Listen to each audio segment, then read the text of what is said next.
What's poppin', people? It's Dante. Dante. When I would walk around various locations throughout the world photographing in my sort of documentary style, you know, I like to say, like, I would photograph. I've always just been a street photographer, right? Like, I just snapshot candidly and like do my thing. But once I started traveling, I realized that, I mean, actually, like right away when I photographed in Baltimore early on, I realized that you have to approach the streets kind of with this documentary mindset or documentary approach, but evoking the sort of street photography aesthetics of candid sort of moments. Man, look at all the people biking, hiking, walking, running. Beautiful sunlight. Check it out. We have Tilted Towers. It's a beautiful city here in Philadelphia at the Schuylkill River. And so, yeah, what I would do is traveling to places, being in new communities, I would simply beatbox my way through the streets sometimes and find myself with a group following me around and exploring new places in the towns. You know, beatboxing music being this universal language, similar to photography, similar to dance, right? There's something about language, there's something about music and the power to communicate with others. And so I would beatbox and gather crowds around, and they would introduce me to new places, and basically I would gain trust in locations amongst people through the spirit of play, through beatboxing, through music, through dance, you know, where I would attend various wedding ceremonies and dance amongst the people, or just partake in whatever is going on in these places where I am an outsider on the inside. And yeah, maybe still to this day I feel as though I am this outsider on the inside, whether I am in my hometown or in a new place. I've always kind of felt like I observe life this way. But there is something about being an outsider that gives you an advantage, because you have this, you know, fresh perspective where you're merely curious, almost like a tourist. You'll find yourself embracing the unknown more openly. And I think maybe when photographing the same streets each and every day, whether you're in, you know, a city like Philadelphia, your hometown, you know, a village, rural community, wherever you may be, right, the suburbs, you may find that you lack motivation or inspiration to photograph in these places. But I believe that it's merely a mindset. It's something that you must find from within. And that mindset is the tourist mindset. The tourist mindset, I believe, is a really wise notion to adopt when photographing. And so here in my hometown, I thrive each and every day because of this mindset and because of this approach. And, you know, similarly to like the documentary approach kind of mindset thing, I think of myself as my own little like citizen journalist, sort of just going out, exploring, just seeing what's going on through my experiences and snapshotting my way through it all. But to remain in this very curious state where each and every morning when you wake up with your eyes wide open, it's almost like you're exploring the place for the first time. And yeah, I find that this is just a really powerful place to be, to evoke the tourist mindset, right? Where a tourist wakes up in the morning and a tourist is eager and excited to explore. You know, I could view the landscape in front of me and say that I'm seeing the same thing. You know, I'm seeing this mundane thing. Everything's boring, everything's banal, everything's been done already, man. Do you ever see the photo books? Like, you have to break free from all these limiting constraints that you set on yourself and become boundless and untethered to all notions of what, you know, all notions, right? All preconceived notions, all expectations, right? And to sort of liberate yourself and set free from these things. Yeah, maybe is critical. And so yeah, I often see the dog owners cleaning up the poopy every single morning. And yeah, this dog's holding this guy accountable for running with it. Maybe that's a good thing, right? Have his little man's best friend. Isn't that what the dogs are? Man's best friend. Funnily enough, not even funnily, it's just like realistically, dogs are used for security, right? Dogs are used for war. Dogs are used for protection. That's how I view dogs.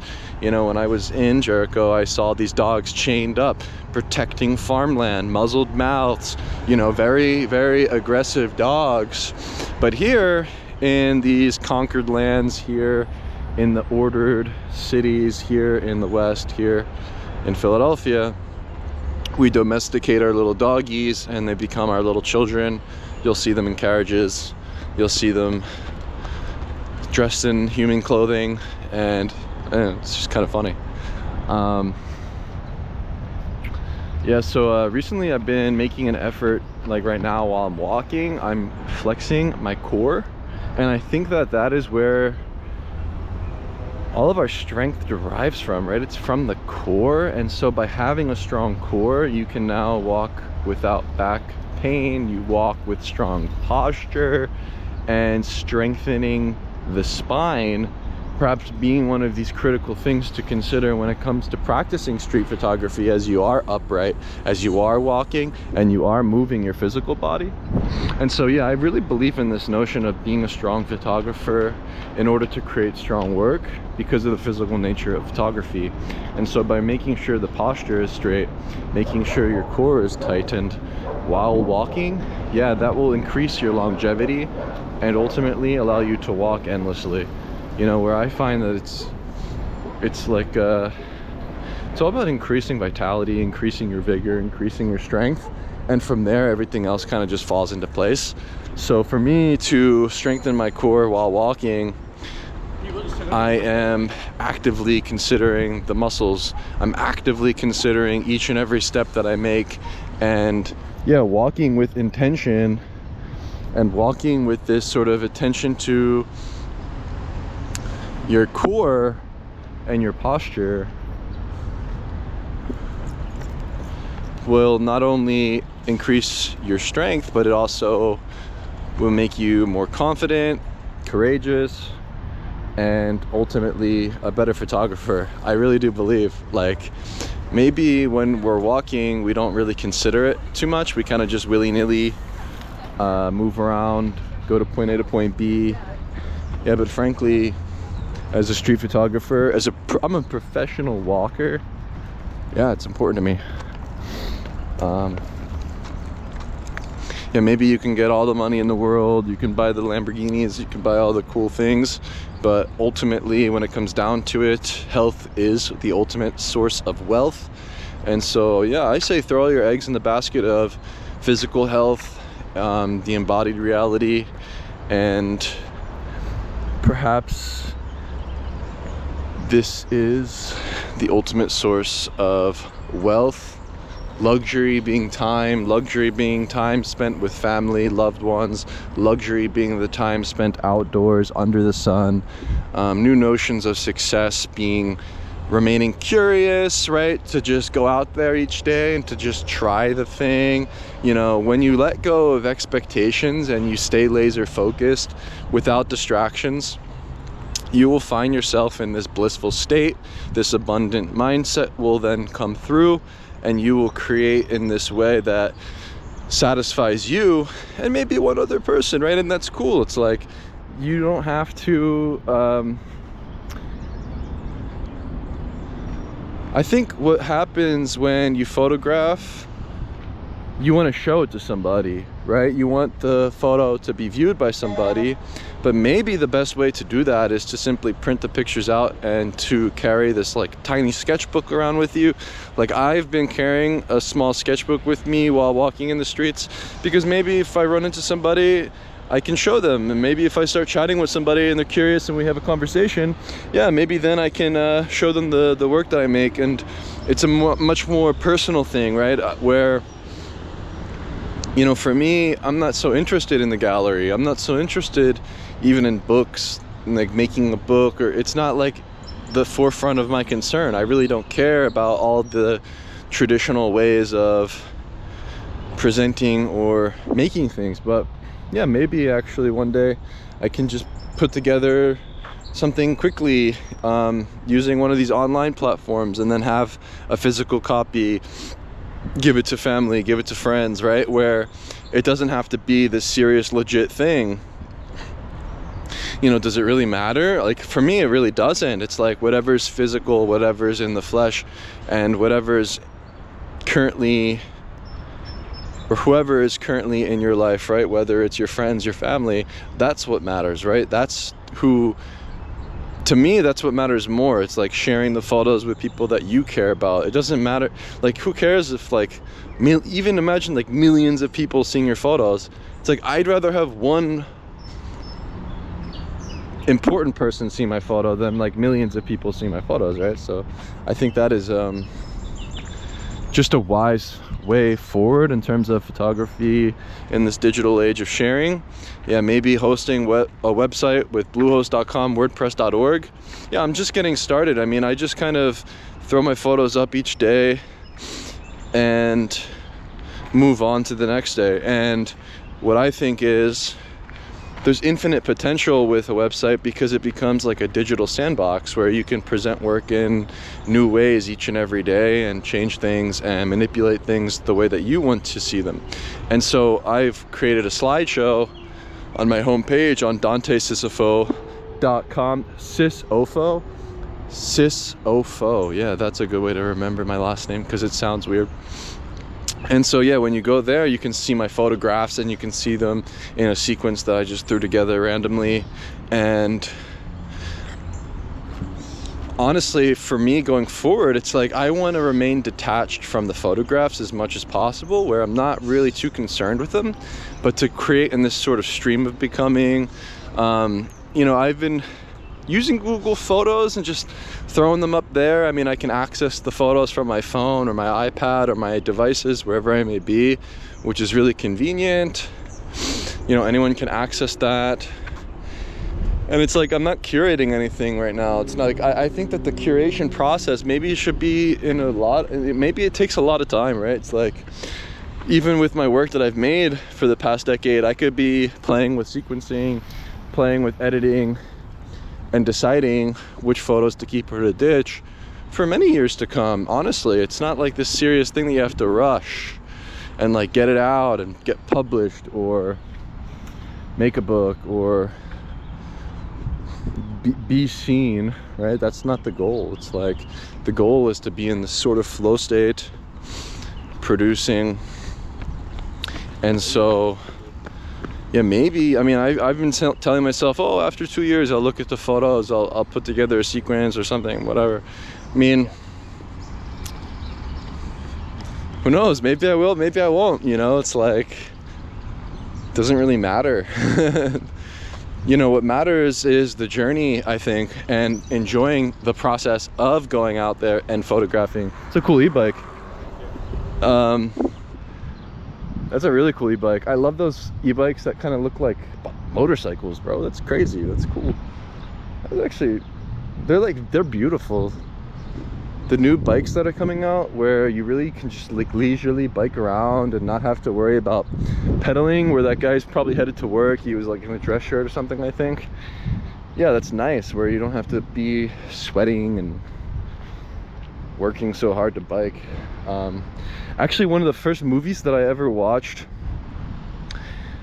was The Goonies. That's actually the very first film I ever watched when I was a child. And yeah, I think that movie maybe has subconsciously inspired me to be this adventurous person. Yeah, maybe there's something to be said about movies and the influence they have on your subconscious and the way that you live your life. Yeah, so the story goes, young boys go on an adventure. They find this buried treasure in the attic of their parents' house. The parents are getting kicked out of the house because they have to pay their mortgage or loan or whatever, and it's past expiration. And so the boys decide to go on an adventure to find the buried treasure in Astoria, Oregon. That's where it was filmed, I remember. And so, yeah, they go biking and explore these caves and tunnels and then find the buried treasure and, you know, wind up paying off and getting to stay together at the end of the trip. And you know, the friend group, the Goonies, they didn't want to break up. You know, they wanted to stay together, but they were getting forced away from their home. So the Goonies stuck together through this adventure and, you know, did what they could as children, you know. Or when you're a child, you're kind of powerless, right? You're just in this sort of state of becoming, and maybe that's a good place to be as a child, and to never stop learning, never stop exploring. There's something about adventure that keeps me calling, and what I've recognized now after a decade of photographing and exploring, maybe the adventure is in your backyard, similar to the Goonies, right? The Goonies exploring locally, the Goonies exploring their neighborhood, the Goonies exploring within Astoria, Oregon, and discovering these magical and amazing things. Perhaps we should champion within our everyday lives too, where we go out there each and every day exploring our hometown with that adventurous spirit, with that adventurer's mindset. And from there we can explore endlessly and create endlessly, where we never get burnt out, we never are uninspired or unmotivated. These things don't exist within our lives, because we recognize the power of adventure. We recognize the power of childlike curiosity and exploration. And I believe to channel this is a wise way forward as an artist, as a photographer, working in the physical embodied spaces like cities, right? You know, where we are not sitting at home drawing upon a canvas. We, quite frankly, seek adventure. That's what we want, that's what we desire as photographers. And so, first and foremost, maybe considering the adventure and enjoying that journey along the adventure. Yeah, that's where the magic happens. That's where you can draw all of the beauty from life, right? It's within the adventure, it's within your open and curious sort of mindset that you set out with each and every day. And yeah, what a better place to be than that, where you then enter this abundant state, you know, where you're just grateful to be outside, to listen to the beautiful birds chirping, you know, to step on the grass, to observe the McDonald's cup that is still here since yesterday that did not get picked up, and to kind of like laugh in the face of chaos and all the sort of multifaceted complexities. And man, I wish I could describe with words the feeling that I get when I come to this location. Maybe it's inspiration, right? I don't know. I mean, it is something special in my routine, you know, just looking at that bird on the tree chirping away, the sun peering through the leaves, the beautiful railings, the rock formations, the plants, the pavilions, the view, the horizon, the arches of that bridge, the different flowers, the lampposts, all of the intricate details, the wooden path, the stair sets, you know, the different ways that the paths curve and move around the rocks. This place is such a beautiful location in the city that honestly it might be untapped. It might be not as utilized as much as you think. I mean, people come back here on the weekends and stuff, but it is rare to see. I mean, maybe there's lots of activity in the summer. They're gonna have the parks on top over there, which is nice. That's cool. And Yeah, I mean, there is activity back here. You know, you always have like the water ice stands and stuff, and the Mr. Softy, our famous ice cream. Actually, after I went to the museum this weekend with my friends, I came out of the back of the art museum and I was like, oh guys, let's get some Mr. Softy for nostalgic sake or whatever. Like, it's like a part of our childhood. And so I went to get the ice cream, just a regular chocolate ice cream. Ice cream's like $7. I was like, how is it $7 for ice cream? I could feed myself for 2 days with beef liver for the price of ice cream. But hey, maybe maybe ice cream from Mr. Softy's got some magic magic sauce in it. And then even my friend, he got he got toppings, and the ice cream is $8. I don't know, maybe that's normal.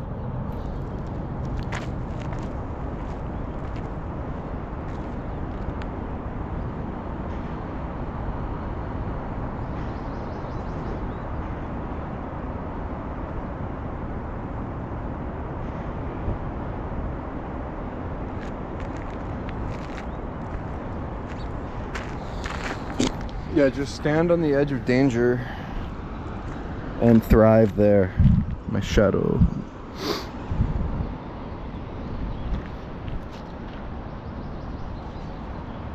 Beautiful, beautiful day.